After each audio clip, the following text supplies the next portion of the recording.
Olá, bom dia a todos e todas, professores e professoras, coordenadores, coordenadoras que estão nos ouvindo aqui nessa manhã. Hoje, vocês já me conhecem, né? Eu sou a professora coordenadora do Núcleo Pedagógico Sucelaine e hoje nós estamos aqui, temos a honra de estar aqui com o professor doutor Adelino Francisco de Oliveira. Tem um extenso currículo, um pós-doutorado com pesquisa em Direitos Humanos e Juventude pela USP, doutor em Filosofia, mestre em Ciência da Religião, membro do Núcleo de Estudos Afro-Brasileiros e Indígenas pelo Instituto Federal de São Paulo, coordenador da pós-graduação em Educação em Direitos Humanos e professor do Instituto Federal do Campus Piracicaba. Hoje a nossa temática aqui, né, é o antirracismo. O professor vai falar um pouquinho mais sobre o tema, vai explanar aí, e eu passo a bola, porque o professor tem muita coisa para a gente aprender aqui, né, professor? Obrigada. Com você, professor. Obrigado você, Sucelaine, um bom dia a todos, né? Começo agradecendo por esse convite tão especial. Estava dizendo a importância desse diálogo com os educadores, com as educadoras da rede, e espero contribuir para aprofundarmos essa temática que envolve a educação para as relações étnico-raciais. Quer dizer, esse é um tema central, não é central só agora, né, nessa conjuntura, mas essa conjuntura política, social, cultural, ela torna essa temática, eu diria assim, mais urgente. Então, queria dizer da minha alegria, que é estar aqui. Sou professor, como a Sucelaine apresentou, do Instituto Federal, aqui no campus Piracicaba. Tive o prazer de começar minha carreira aí no campus Capivari. Eu sei que a Sucelaine fala de Capivari, né? Eu preparei um material com o intuito de ter alguma didática, o nosso encontro, na verdade, uma única lâmina, para que a gente vá trabalhando alguns conceitos que eu consideraria assim como centrais para o debate étnico-racial hoje. Então, se vocês me permitem, eu vou colocar aqui a reprodução, né? Apresentar, vou aprendendo aqui a apresentar esse material. Eu preciso abrir lá atrás, está aberto. O material, e logo em seguida eu já coloco para vocês, estou aqui buscando aonde está a minha... Aqui.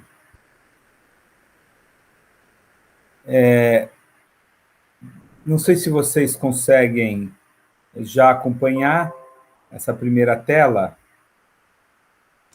Sim, conseguimos sim, professor. Então, eu fiz uma grande tela tentando trabalhar algumas questões, alguns conceitos. E a ideia não é ficar numa exposição meramente conceitual, mas que a gente possa fazer um diálogo, né? Então, preparei da seguinte maneira: o tema geral, educação para as relações étnico-raciais, né? E colocando no centro de toda a nossa discussão a identidade do povo brasileiro. Então, o que está em questão quando nós vamos estudar a cultura africana, as culturas africanas, melhor dizendo, as culturas indígenas, né, das tradições dos povos indígenas, ou aquilo que a gente já faz, né, de longa data, que é a análise, né, das matrizes europeias da nossa cultura, o que está em questão é a identidade de quem nós somos enquanto povo brasileiro. Então, esse é o ponto central, e eu vou fazer minha exposição a partir desse elemento central. Para começarmos toda essa discussão, eu coloquei um pouco uma perspectiva na linha dos direitos humanos. Então, o tema central, ou o tema de fundo, a base, é a dignidade humana. Nós vamos educar para as relações étnico-raciais no sentido de reconhecer a dignidade tanto de cada etnia quanto a dignidade de cada cultura, de cada forma de viver, né? A dignidade humana, ela não é uma perspectiva que nasce de algo que alguém ganhe, não é uma perspectiva que se conceda, né? Então, a dignidade humana não é uma conquista do ponto de vista individual, relacionada à profissão, não é uma conquista do ponto de vista étnico, né? O lugar que você nasce, a cultura, a sua etnicidade. A dignidade humana não é algo que o Estado te dá por algum tipo de benevolência.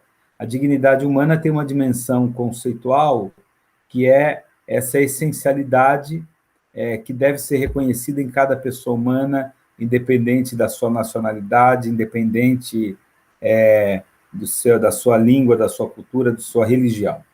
Então, esse é um ponto de partida. Quando a gente fala da educação étnico-racial, tem um conteúdo ético, de reconhecer esse elemento essencial que é a dignidade humana. A partir do conceito mais geral de dignidade humana, a gente vai para a temática dos direitos humanos. Quando se fala em direitos humanos, é justamente pensar quais são as condições históricas, estruturais, subjetivas, para que essa dignidade humana seja realizada e apareça na vida concreta.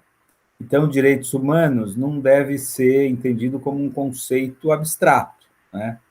Direitos humanos é uma série de condições ou de direitos que possibilitam que a vida se realize com plena dignidade.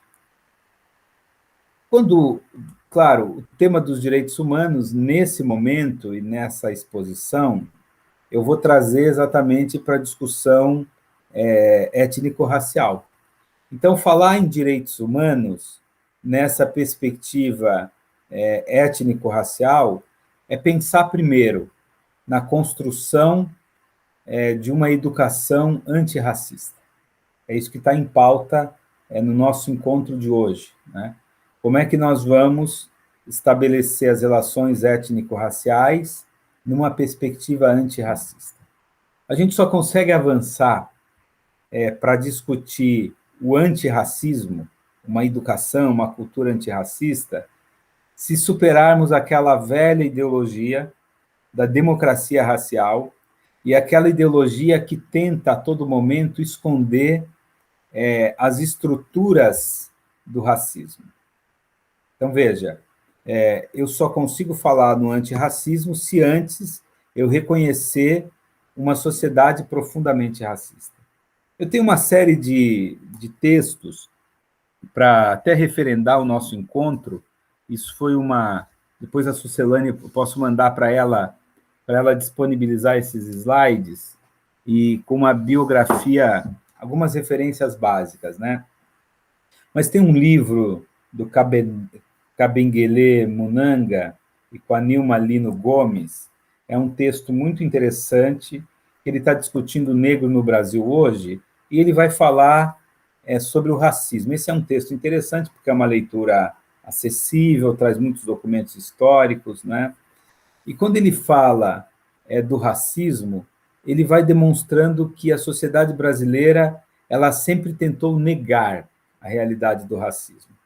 Então, eu citei a ideologia no sentido, né, do conceito filosófico, né, como uma representação falsa da realidade, não um conjunto de ideias, mas como trabalhava Marx, né, uma construção que tem como objetivo esconder a realidade. Então, a ideologia da democracia racial, que tenta esconder exatamente o racismo. Então, quando se fala em direitos humanos, precisamos avançar numa educação antirracista. E aí, eu coloquei 4 elementos fundamentais nessa discussão. Primeiro, entender o racismo como elemento estrutural da nossa sociedade.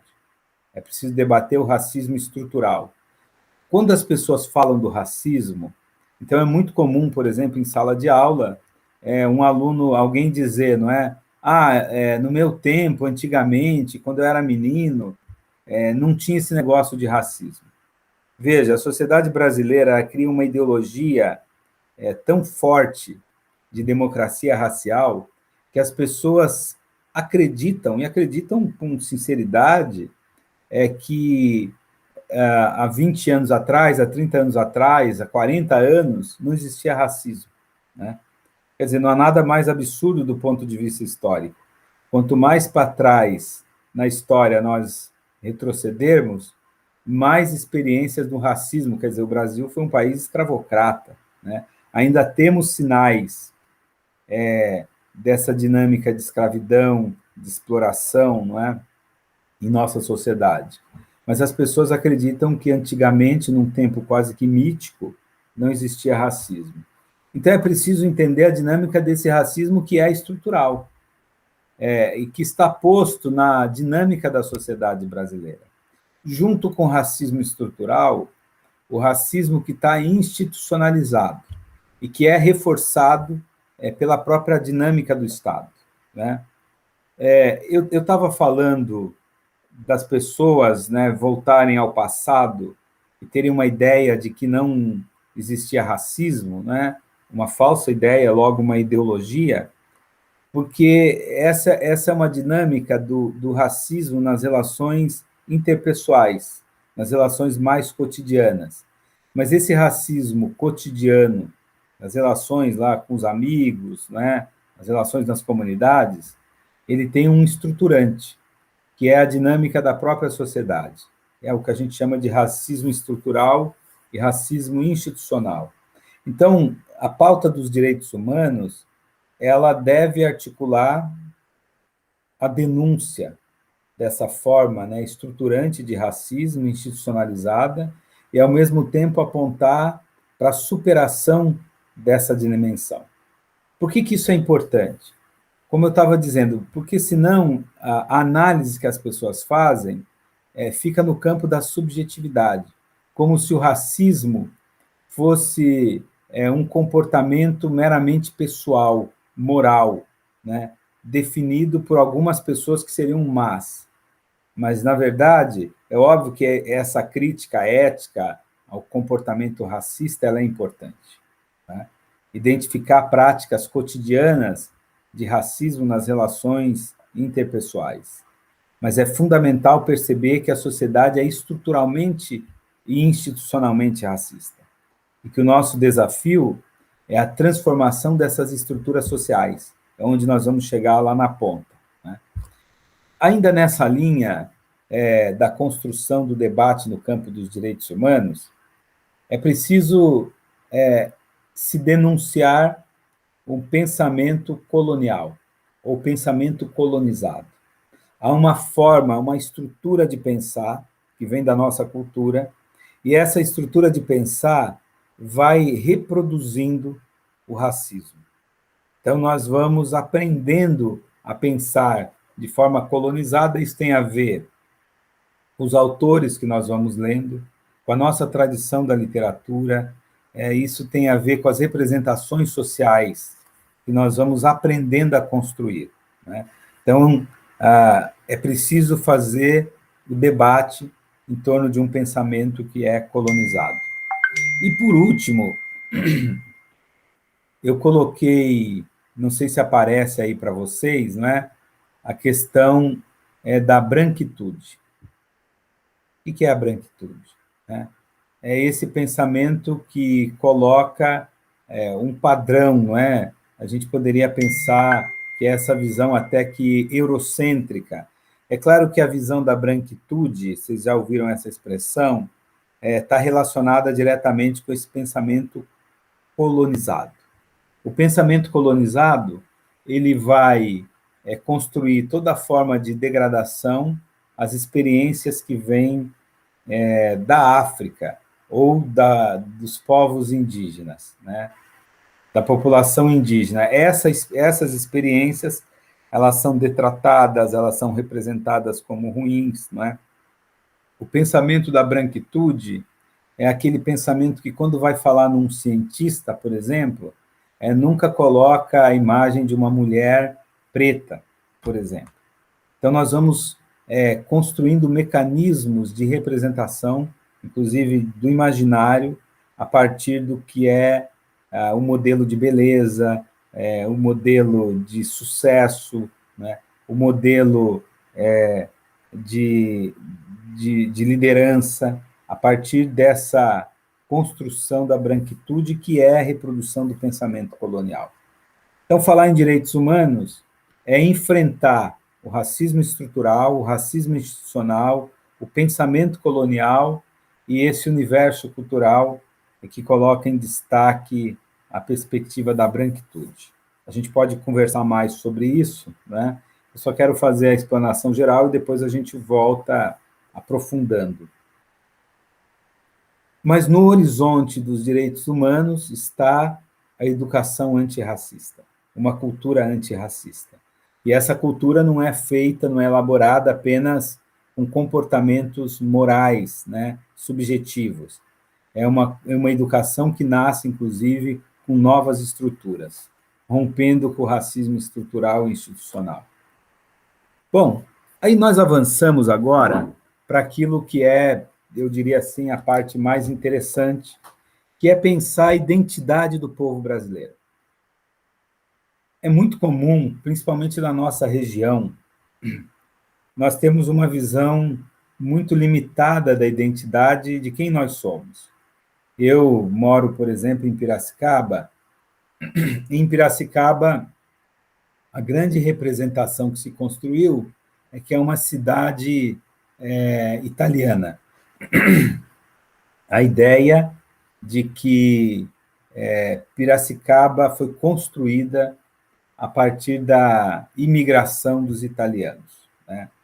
Do ponto de vista histórico, a gente tem um gap, né? Os italianos chegaram no final do século XIX, e a cidade ela é mais antiga do que isso. Mas há uma tentativa, isso no Brasil inteiro, mas na nossa região aqui isso é muito ressaltado, é muito evidenciado.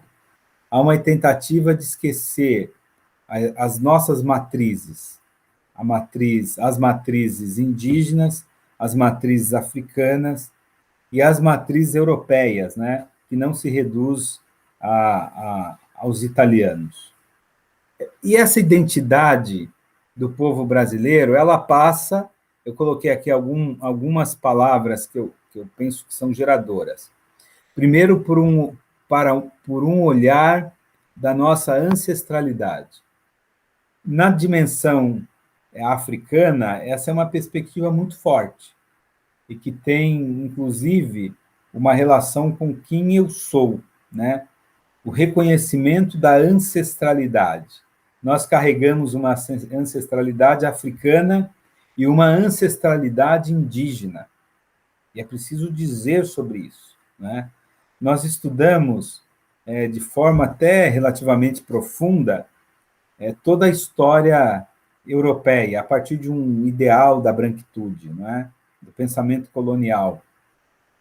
E aí essa ancestralidade europeia, ela é amplamente conhecida.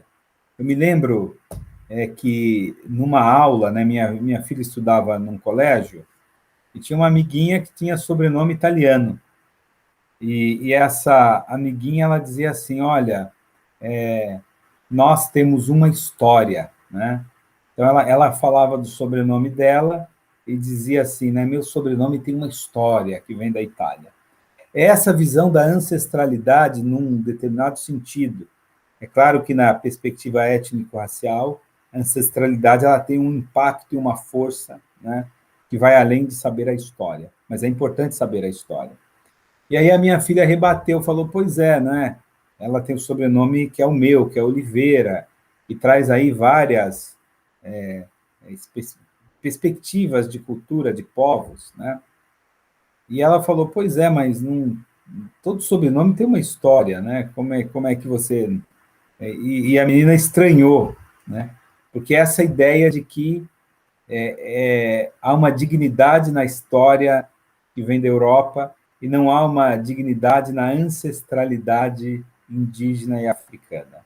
Então, eu escrevi um artigo e eu debatia isso, né? A tradição as tradições africanas, ou né, os descendentes, né, os afrodescendentes, não têm nem direito a conhecer a sua história, né, qual a região da África, os seus antepassados viviam, né, como eles viviam. Então, é esse reconhecimento da ancestralidade. Agora, veja, a ancestralidade, no ponto de vista étnico-racial, tem também um conteúdo sagrado, religioso, né? Uma visão de pertencimento e de continuidade. Pensar a identidade do povo brasileiro a partir da diáspora. É essa experiência que vem das tradições africanas, das tradições indígenas, mas aqui o termo, né, diaspórico ou diáspora, para pensar exatamente os negros e negras que foram tirados, né, de forma violenta da África e vão viver uma experiência em outro território, né, numa outra realidade, num outro contexto, num outro continente. A palavra diáspora, ela vem exatamente da experiência que é muito ressaltada pelos judeus, né? Como é que os judeus vivem a diáspora? Só para a gente entender. Primeiro, esse termo, então, é empregado das leituras do judaísmo naquele momento do exílio. Então, os judeus, né, eles são tirados de Israel e levados para a Babilônia.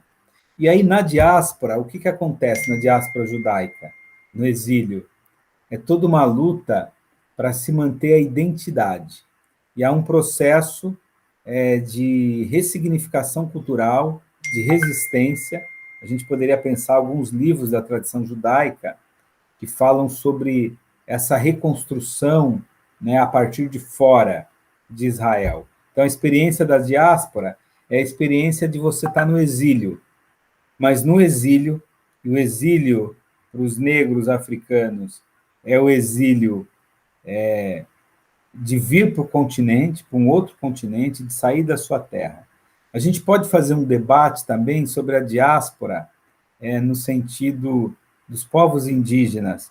Veja, mas aí é uma diáspora na própria terra, né? Então, você tem que pensar como é que os indígenas foram exilados no seu próprio território. Essa é uma discussão contemporânea. A gente está debatendo agora o marco temporal, né? Então, é possível demarcar um limite para pensar quando é que os indígenas tinham direito à terra, né? Então, mas o conceito de diáspora está ligado a essa experiência fora do seu contexto, do continente africano, e agora como é que se dá essa nova construção. E aí tem duas palavras, ou dois conceitos fundamentais, né? A identidade do povo brasileiro está marcada pelo sincretismo.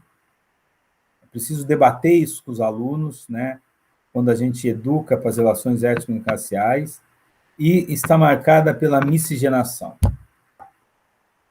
O sincretismo tem essa dinâmica da mistura cultural,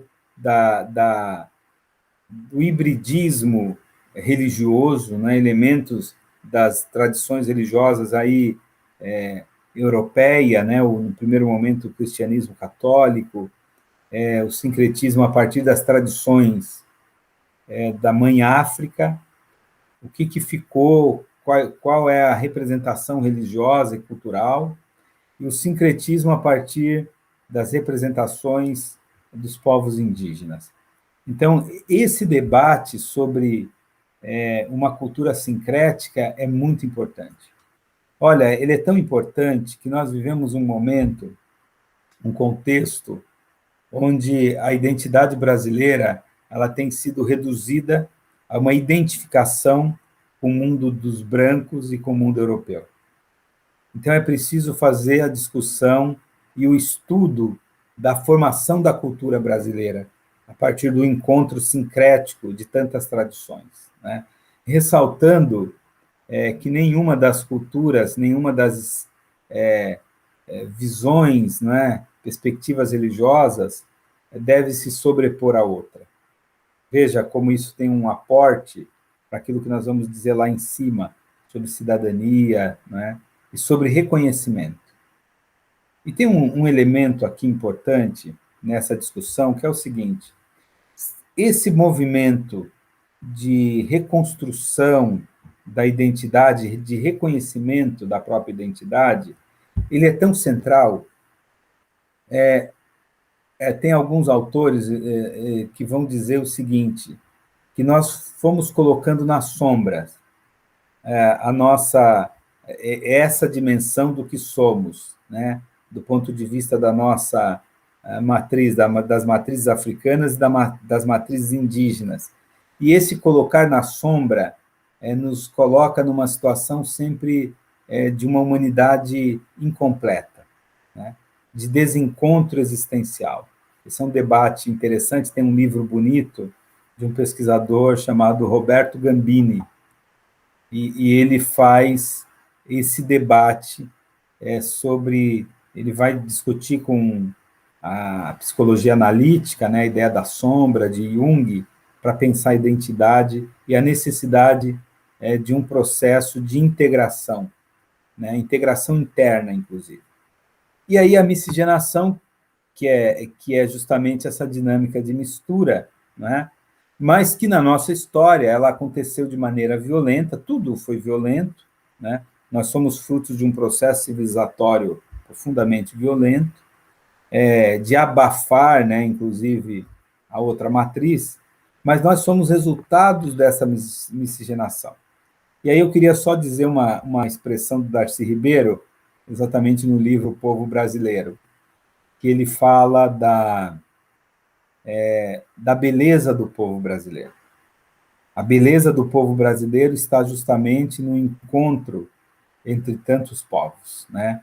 E nasceu um povo original, um povo único, né? E é preciso celebrar o sincretismo, a miscigenação, celebrar aí no sentido não de esquecer toda a violência desse processo, mas de celebrar a identidade de quem nós somos.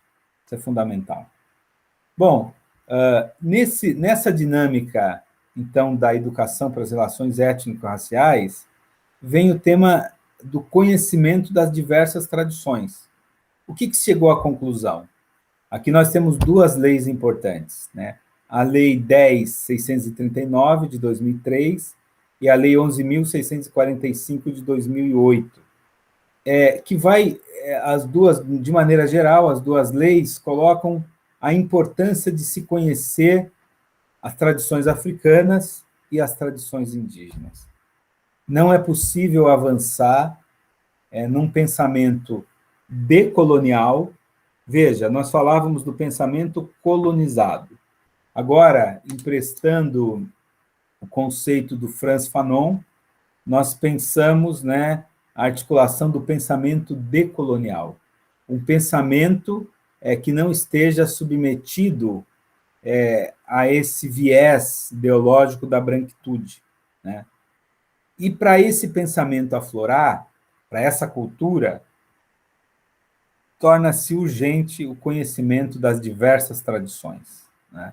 Sem o conhecimento das tradições e da riqueza cultural que representa o universo das populações indígenas e das populações africanas, nós não conseguimos reformular o pensamento.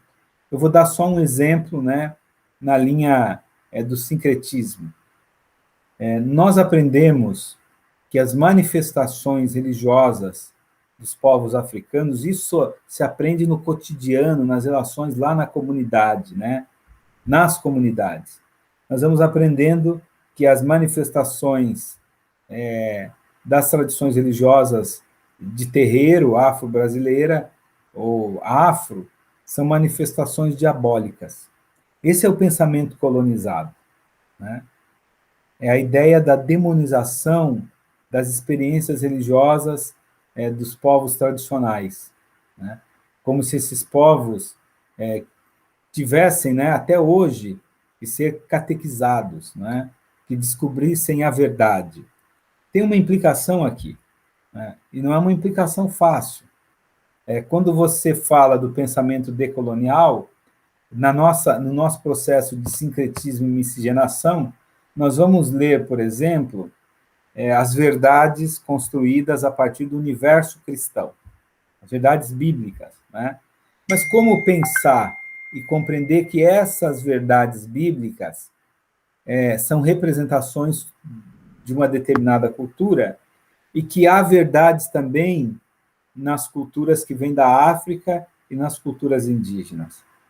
Então, o pensamento decolonial é todo esse esforço de ter outras representações. Por exemplo, né, passarmos a ler autores negros. Eu coloquei lá em cima, não é? Mas o pensamento decolonial, ele exige uma perspectiva de representatividade. A gente vai discutir no pensamento decolonial por que as mulheres negras elas precisam também disputar o poder, estar presente nas esferas do poder. O pensamento decolonial, ele vai dizer o seguinte, em uma palavra, né? Nada sobre os povos indígenas e os povos africanos sem os povos indígenas e sem os africanos. Então, é uma forma de pensar que vai desconstruindo as referências eurocêntricas. Acho que está bom por aqui, né? Estou aqui preocupado com o tempo. Desse reconhecimento da identidade do povo brasileiro, na dinâmica da educação para as relações étnico-raciais, qual é o objetivo? Fazer surgir uma nova sociabilidade, novas relações sociais, né? Quando a gente pensa em nova sociabilidade, existe aqui, evidente, uma perspectiva antirracista nas relações interpessoais, mas existe também essa nova sociabilidade que vai forjar novas estruturas, rompendo com o racismo estrutural e com o racismo institucional. Então, não basta dizer o seguinte, olha, se cada um fizer a sua parte, né, individualmente, com ações, né, do campo moral, o mundo se transforma. As ações individuais nas relações interpessoais são importantes, mas a nova sociabilidade ela também vai propor novas estruturas, estruturas que rompam com a reprodução histórica do racismo estrutural e institucional. Por isso que eu coloquei, usando um pouco o termo em grego, não é? O conceito de ética. O grego escreve ética, o mundo grego, não é? A partir de duas grafias que são muito similares. Uma com acento fechado, que a gente poderia ler como ethos, e outra sem acento, que a gente poderia ler como ethos, né? E qual é a relação entre o ethos e o ethos? Primeiro, é preciso dizer que existe uma intrínseca relação. Se a gente vai traduzir o ethos como ética ou como a prática da verdade em âmbito individual. Então, os gregos estão discutindo o que é a verdade. É óbvio que aquela discussão estabelece um único sentido de verdade, não nos basta mais, mas eles estão ali dizendo o seguinte, você precisa visualizar essa verdade e essa verdade precisa aparecer na sua vida pessoal, na sua vida subjetiva, na sua vida cotidiana, mas no âmbito subjetivo, né? Então, vou dar um exemplo. Se nós entendemos que todas as pessoas elas têm um nível de dignidade, da mesma forma, elas são portadoras de uma dignidade, isso deve aparecer na nossa prática de vida pessoal, nas inter-relações, né? Naquilo que eu faço em âmbito privado. Veja o impacto disso. Agora, para os gregos, essa relação entre ética, a prática das ações individuais, buscando a verdade, tem também um impacto coletivo, que eles vão chamar de ethos, que pode ser traduzido como política. Olha que interessante. Então, o que é a política? É a aplicação dessa visão da verdade do ponto de vista das relações sociais mais amplas, que envolvem outras pessoas, né? Então, a política se a gente pensar que, do ponto de vista da nova sociabilidade, as pessoas são portadoras de uma dignidade humana, isso deve aparecer na construção da sociedade, no âmbito político. Por isso que a relação entre o ethos e o ethos, a relação entre a ética e a política, é uma relação intrínseca, que leva à superação de estruturas que reproduzem o preconceito. Então, não dá, ou o racismo, não dá para você dizer, olha, é uma questão de âmbito individual. Não é. É também. Mas é uma questão de âmbito coletivo, por isso político. Então, a nova sociabilidade, ela pede uma transformação profunda, radical, do ponto de vista da forma de pensar, da forma de agir, mas ela pede uma transformação estrutural. Isso se dá por meio de uma nova organização política. E eu coloquei algumas palavras para pensar como é que seria, então, tanto do ponto de vista das relações interpessoais, mais subjetivas, quanto do ponto de vista das relações macro, políticas. A gente poderia até trabalhar com esse conceito, né, da microfísica do poder, pensando com Foucault, e do conceito do macropoder, né? E aí pensar as estruturas sociais. Veja só, então essa nova sociabilidade, educando para as relações étnico-raciais, a partir do reconhecimento de quem nós somos enquanto povo brasileiro, passa pela construção da cidadania, a cidadania plena.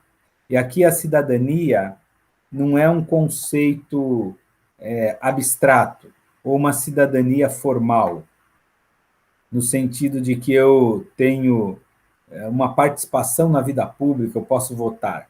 É uma cidadania no sentido mais amplo, né, de você realizar a sua existência no espaço coletivo.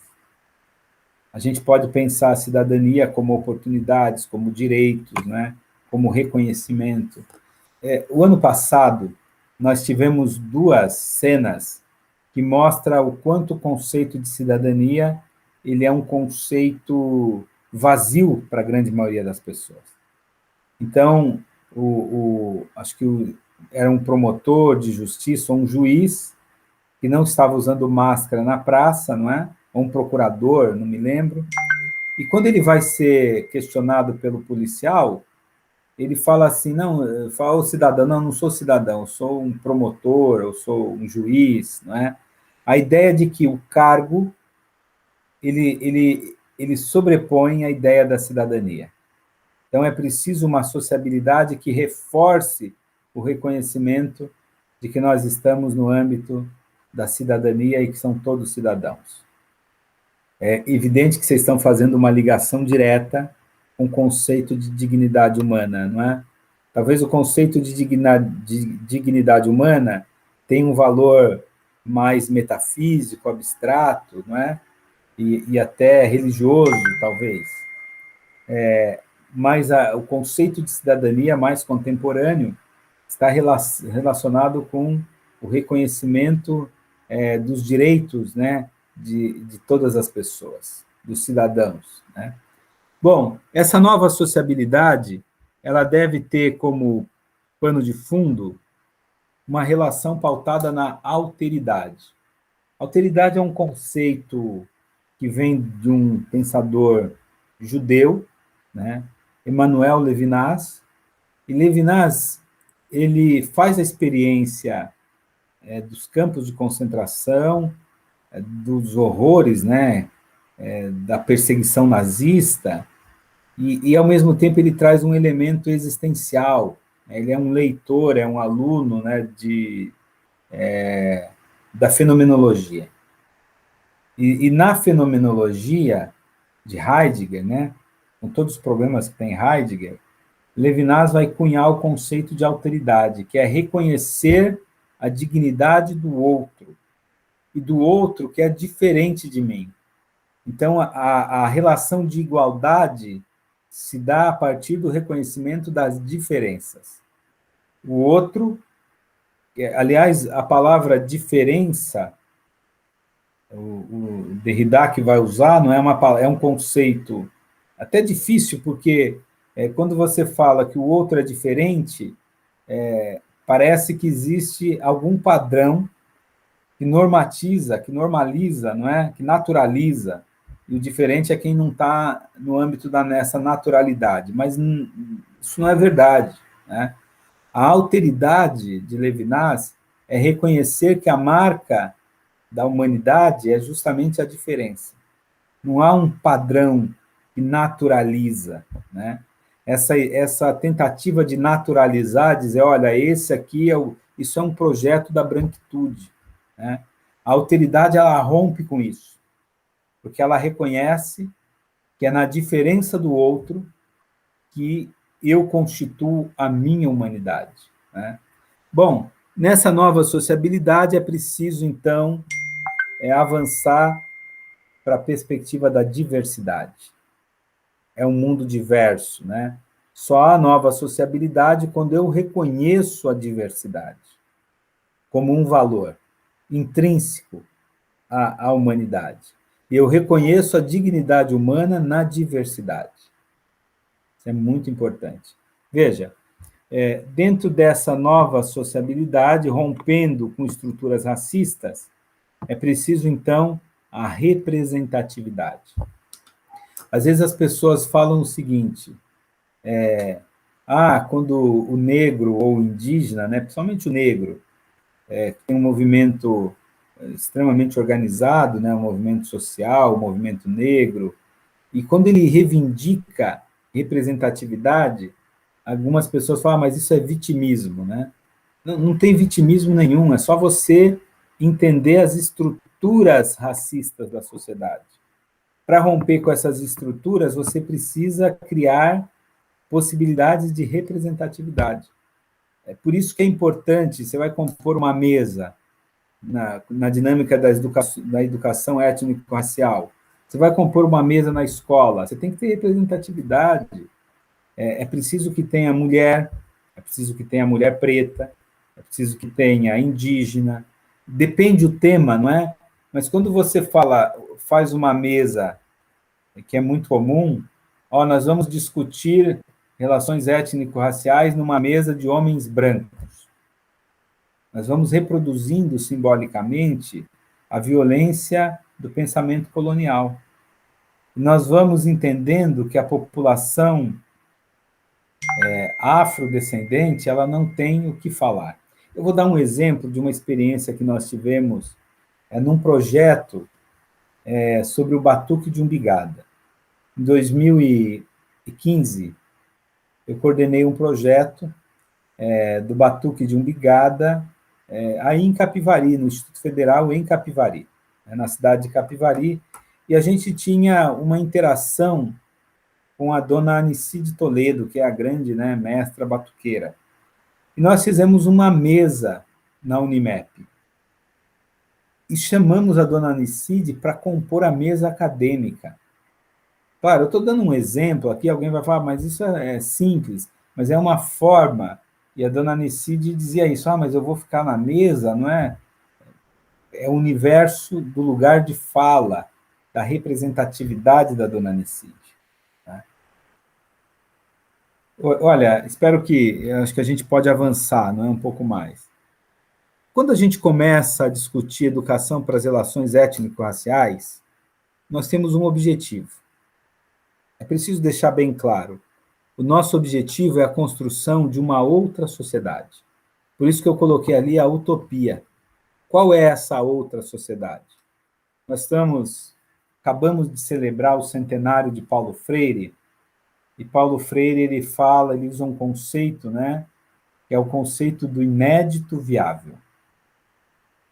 Aliás, Paulo Freire, naquele poderoso livro Pedagogia da Autonomia, ele é capaz de avançar em tantos temas, inclusive nessa questão ética das relações étnico-raciais, né? na temática da população LGBTQI a mais. Quer dizer, o Paulo Freire, ele tem uma profundidade de análise, uma abertura, né? Mas ele fala da utopia do inédito viável. É isso que está em pauta nas nossas aulas, na educação para as relações étnico-raciais. Como é que nós vamos construir uma outra sociedade? E por que eu estou dizendo isso?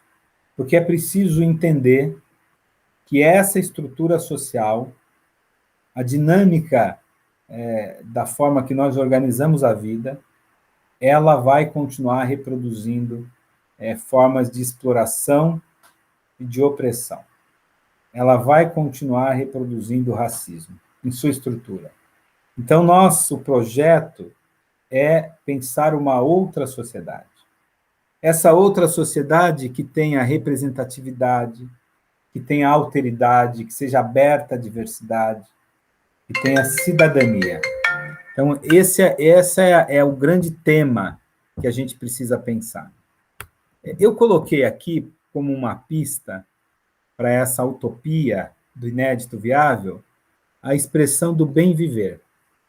Veja, eu falei de alguns conceitos e agora eu fiquei pensando que esse bem viver poderia trazer também alguns conceitos geradores, algumas palavras, né, continuando com Paulo Freire, algumas palavras geradoras, né? Por exemplo, a expressão que é tão conhecida, né, o Ubuntu. Então, como você pensa essa nova sociedade a partir dessa expressão que vem das tradições africanas? A expressão bem viver vem, na verdade, do universo dos povos indígenas, né? E o bem viver se contrapõe a esse nosso modelo de sociedade que é a vida boa. O que é o ideal da vida boa?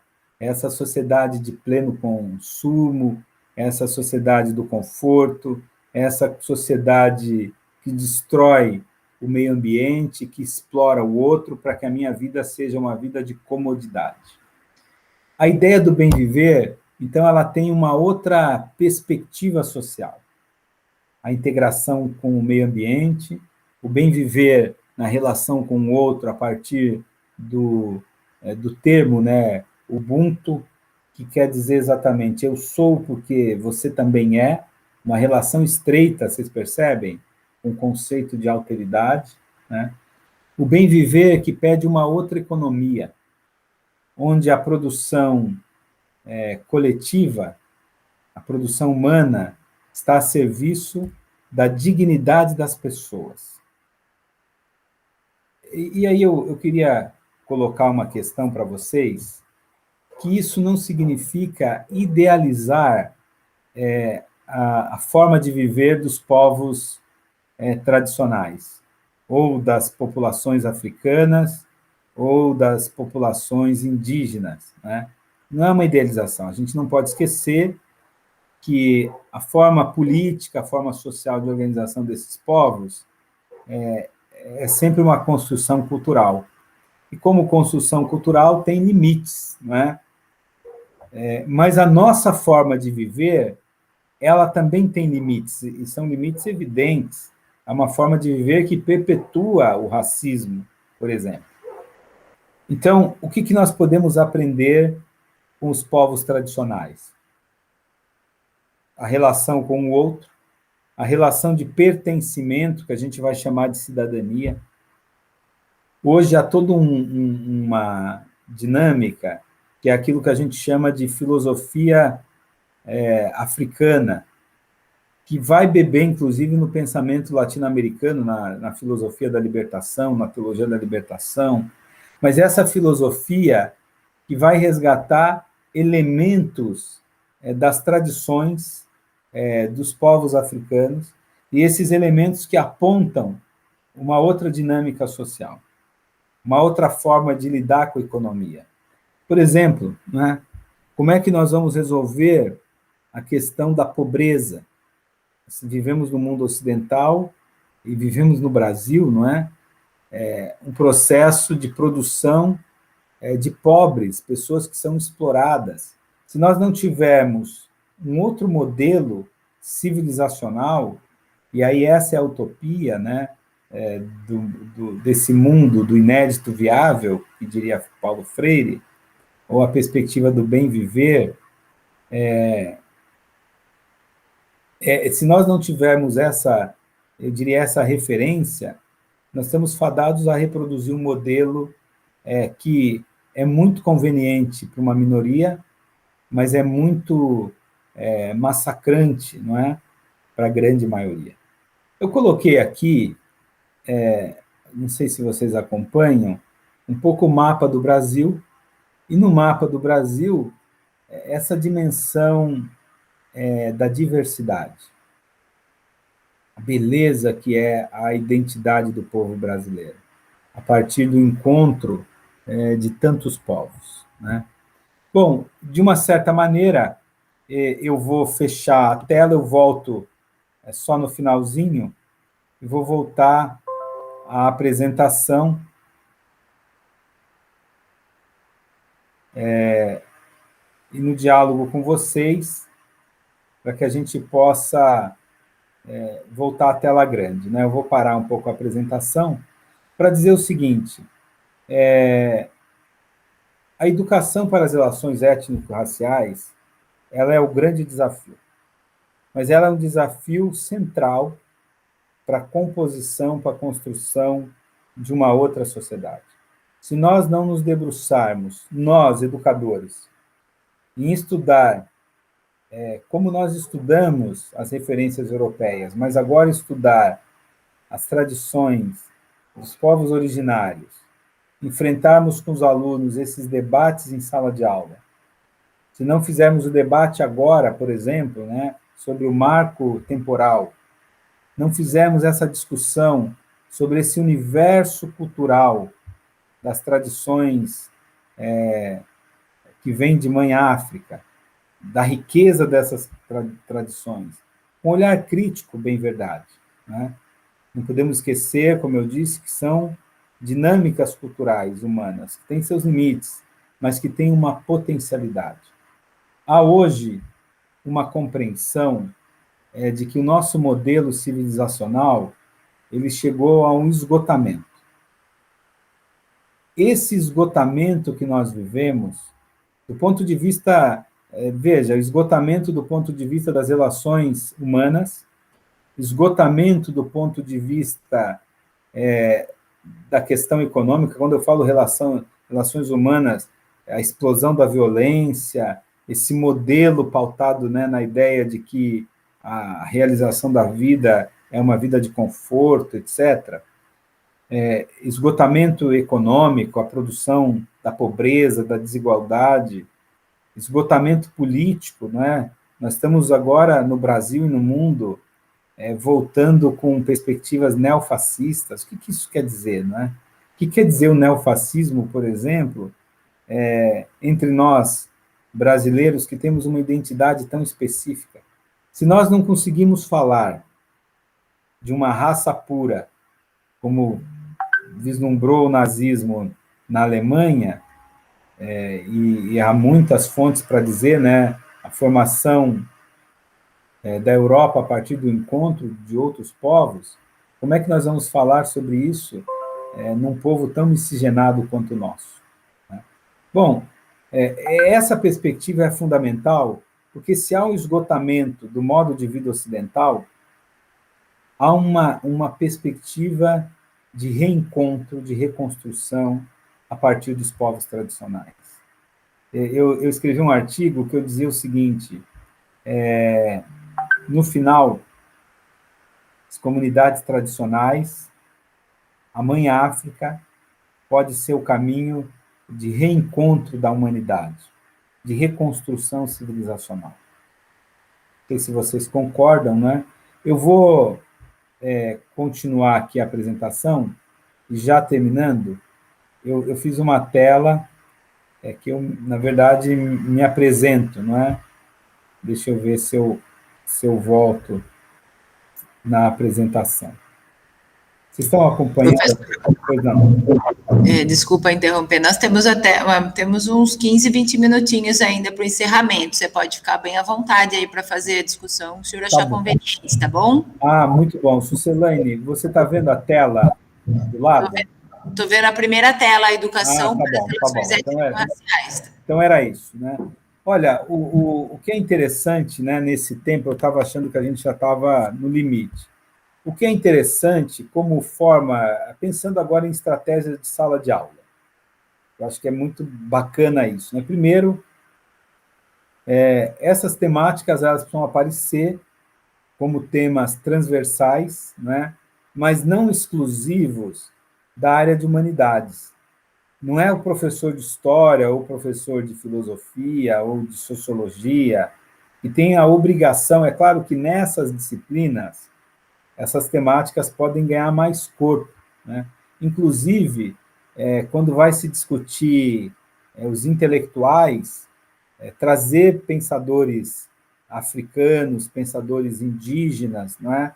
Trazer para o repertório dos alunos essas experiências, essas referências. Depois, eu acredito muito na pedagogia de projetos. Pedagogia de projetos quer dizer o quê? Né? Nós podemos trabalhar esses temas a partir da construção de projetos que tragam o conhecimento numa perspectiva complexa. Então, por exemplo, você está discutindo economia com os alunos, trazer uma outra perspectiva econômica.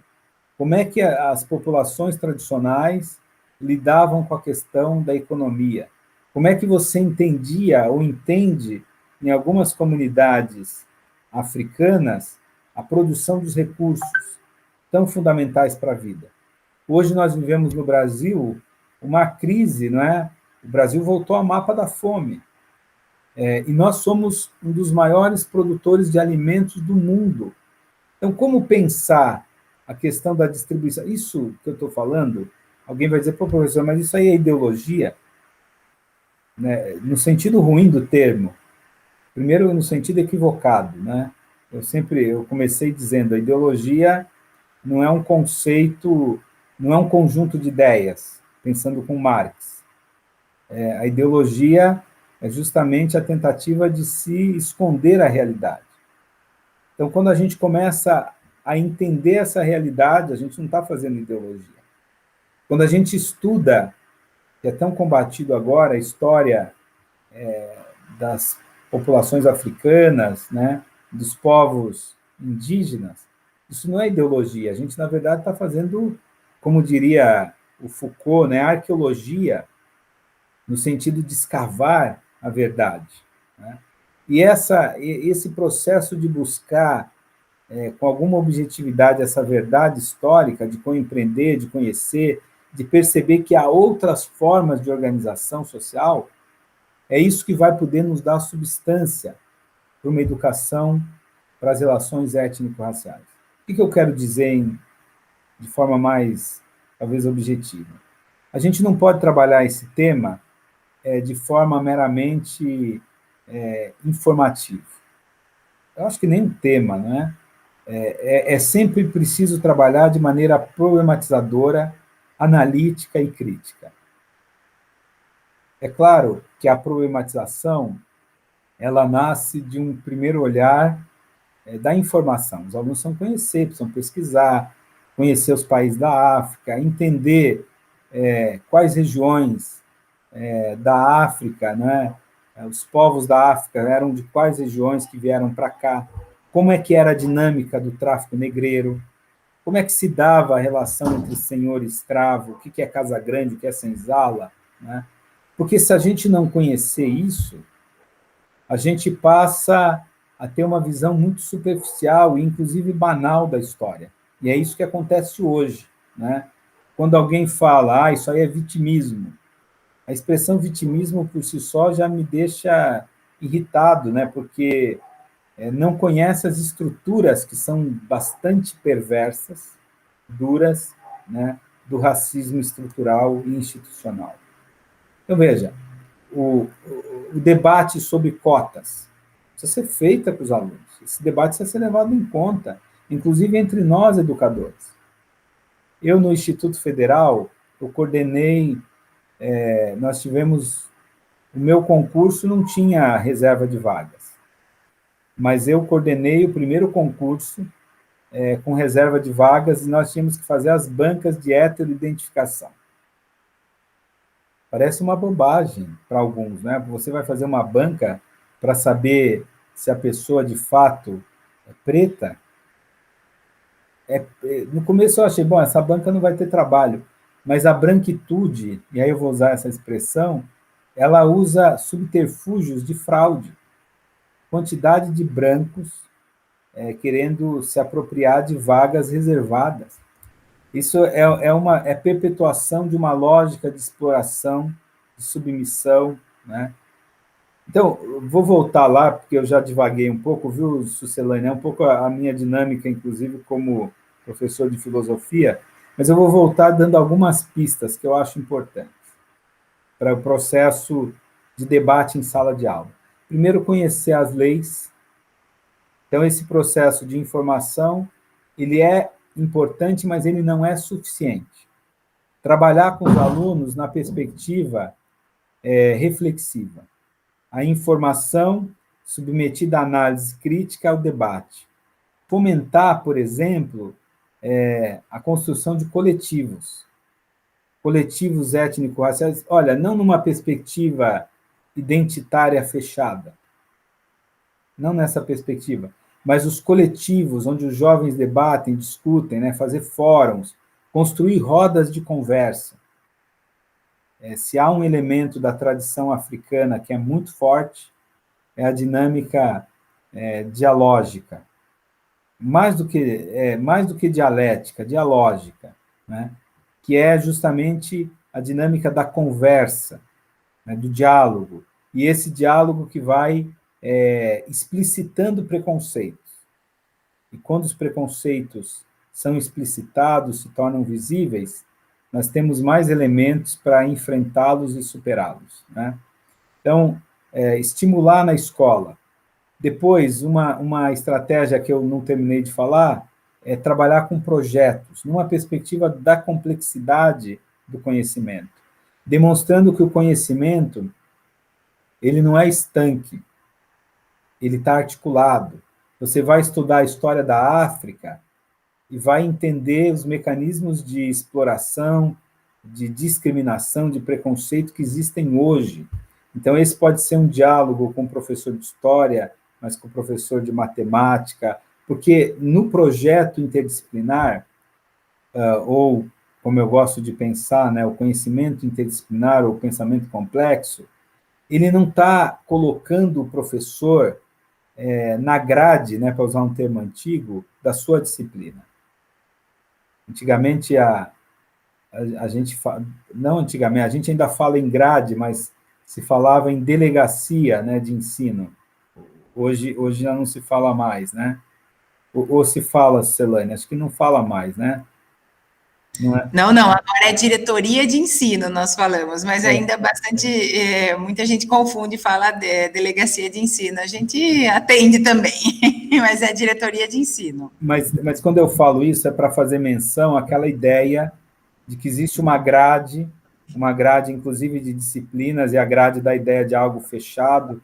Então, quando você trabalha com projetos, você já abre para uma perspectiva não da grade. Eu não preciso, num projeto, me restringir ao campo da filosofia, porque senão o professor de matemática ele fica ali, que cálculo que eu vou fazer nesse projeto, né?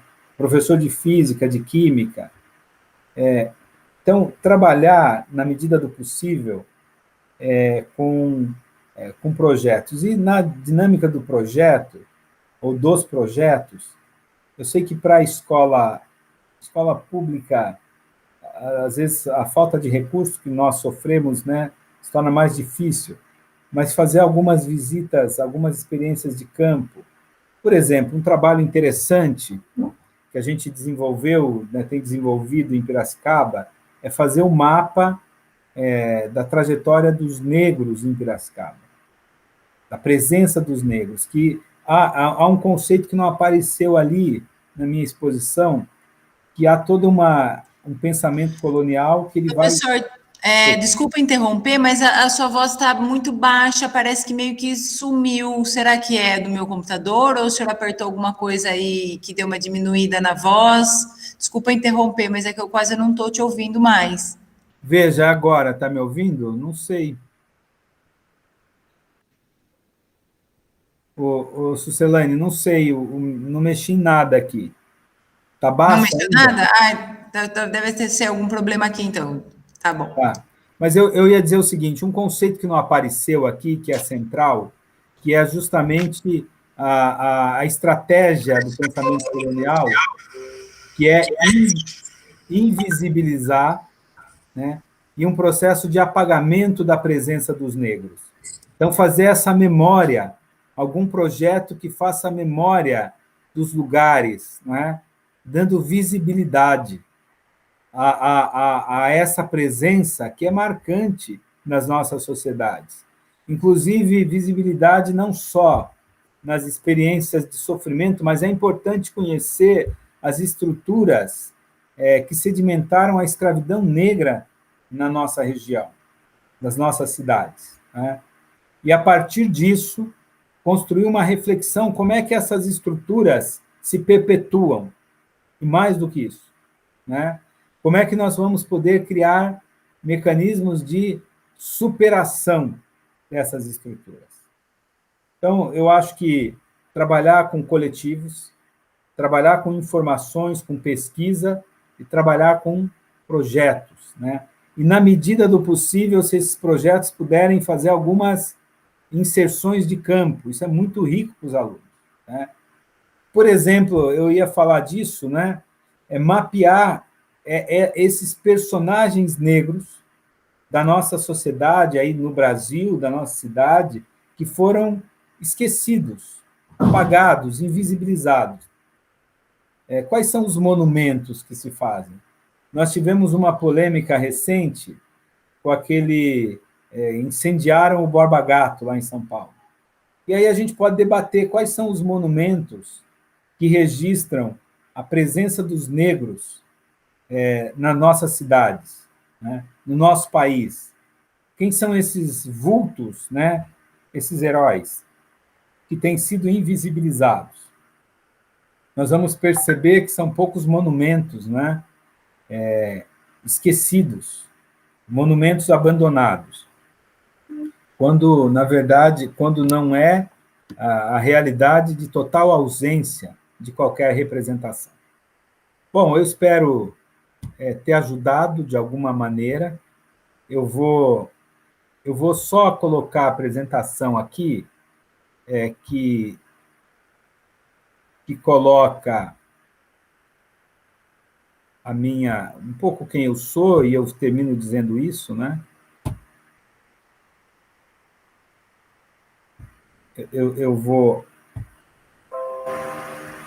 Quero ver se eu consigo colocar a última página. Exatamente. Então, eu coloquei assim, educação para as relações étnico-raciais.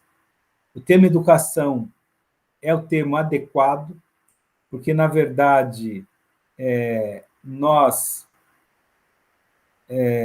não somos educados para essas relações, muito pelo contrário, nós somos educados para o racismo, nós somos educados a não perceber as estruturas que perpetuam o preconceito, então é preciso educar. Essa é a nossa tarefa, né? E é a tarefa urgente, se nós quisermos construir lá, como diria Paulo Freire, o inédito viável, né? Não é algo impossível. Coloquei meus contatos, não é?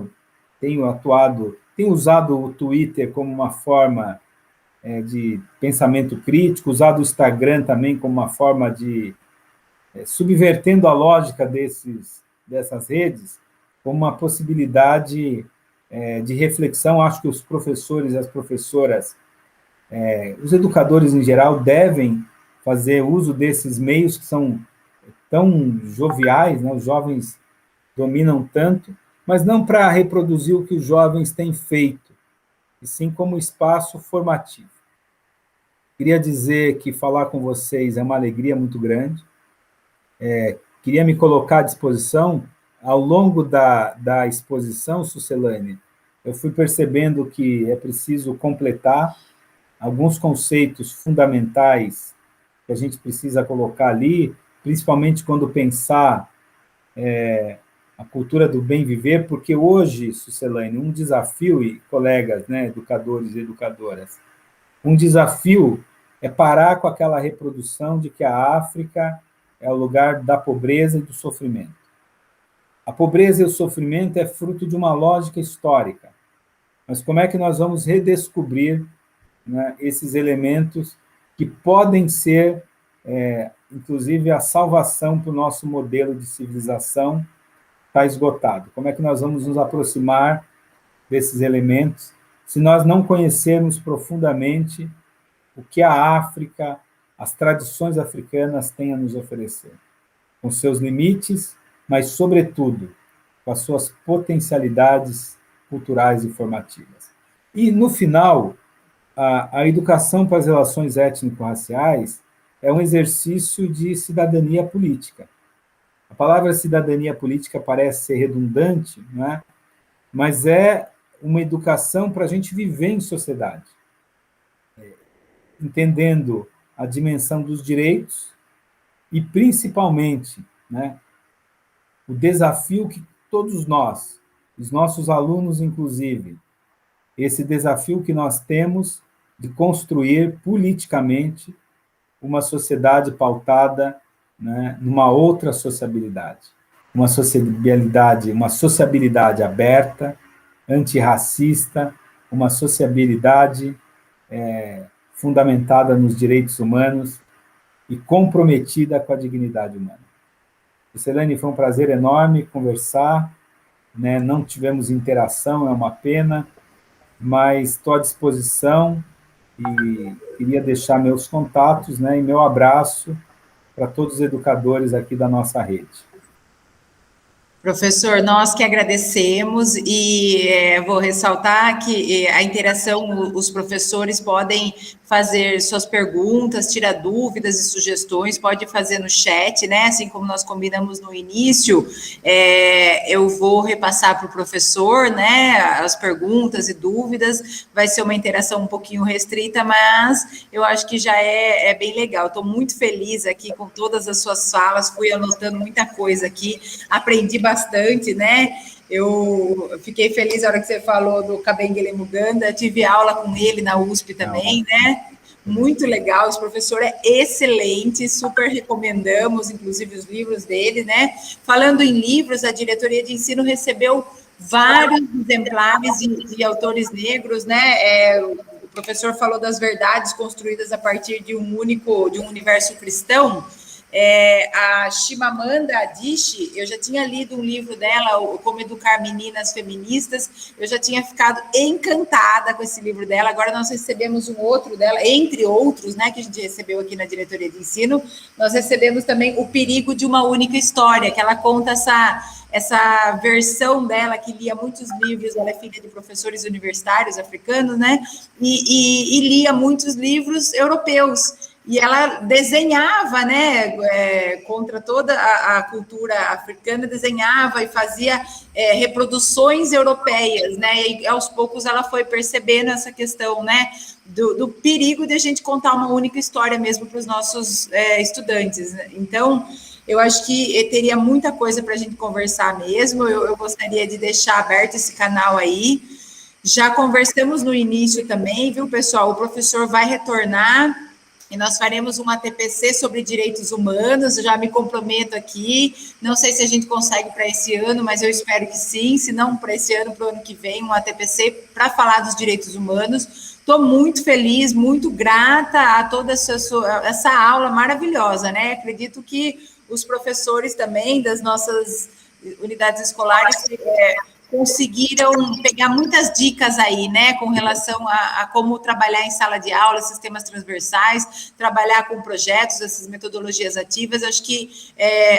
Tenho certeza que foi de muito proveito essa formação, professor. Sem palavras para agradecer a você, né, porque é apesar de ser um mestre, doutor, é muito jovem. Então, gostaria de agradecer em nome dos nossos professores da Rede Pública Estadual, né? Agradecer a você, o Instituto Federal, que cedeu, o professor cedeu um tempinho aí para falar com a gente, para auxiliar na nossa formação. Muito obrigada mesmo, professor. Beijo.